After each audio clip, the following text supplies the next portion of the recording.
What do you absolutely need to know? You absolutely need to know I bought this for myself. I'm not paid, was not given to me, nobody asked me to do this review. I have a Fitbit, classic Fitbit, which is getting a little long in the tooth.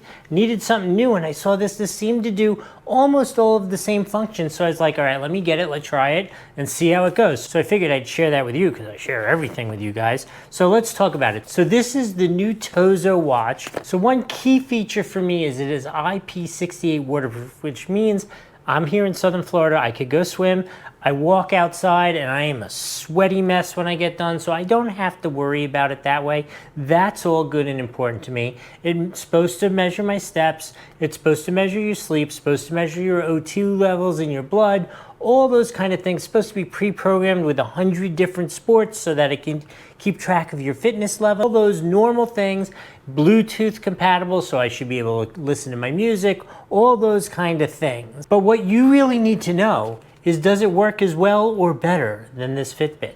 So there's only one thing left to do. I am going to throw it on my other arm, wear it for a couple weeks, see how it works, see if it's going to be replacing this old Fitbit, and then I'll come back, I'll let you know what the result is. All right, I'm heading out. I'll see you in a couple weeks.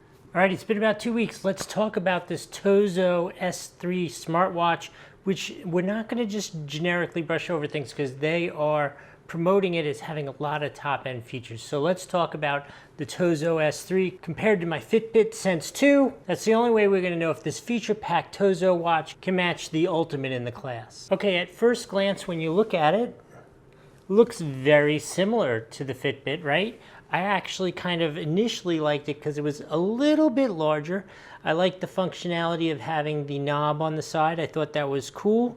It is, when you wear the 2, noticeably heavier. Now, not that I would say it feels heavy, like, you know, uncomfortable, or you wouldn't like that, but it is, you know, when you have the 2 side by side, it is heavier.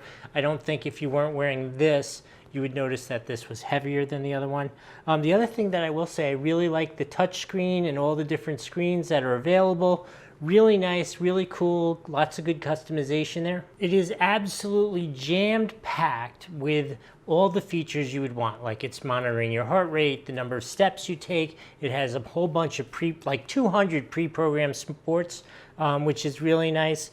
The features were really good. Oh, it also monitors your sleep, which is a big thing. And I did find side by side it to be very accurate and effective that way. It is IP68, so you could swim with it, you could use it, you could shower with it, all those kind of things. I don't think you can't go diving with it or anything like that, but water is not an issue.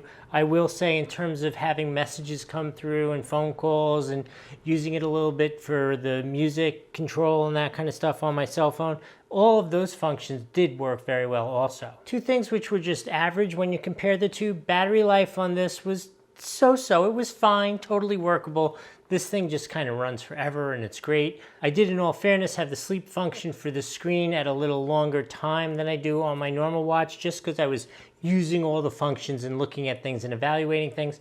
But I don't find that that's going to really diminish that battery life. The other thing is comfort, which is a bit of an issue for me. If you look at the 2, I don't know if you can see, let me get up. Can you see the 2? If you look at the 2, you can see even here on my wrist, it is tight on my wrist. I'm on the next to last hole on it. I don't know if there's an option for a larger band. I'm not that big, I am 6'2", and this is definitely tight, verging on uncomfortable for me.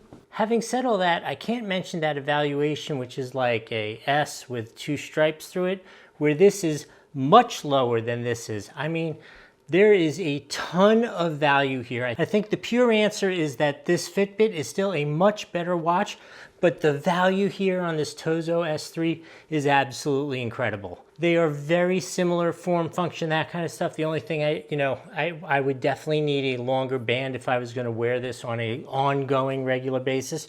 But overall, I was very impressed with it. They are definitely advanced. Every time they come out with a new model, they are much better. In any case, I hope that was helpful. We'll see you next time.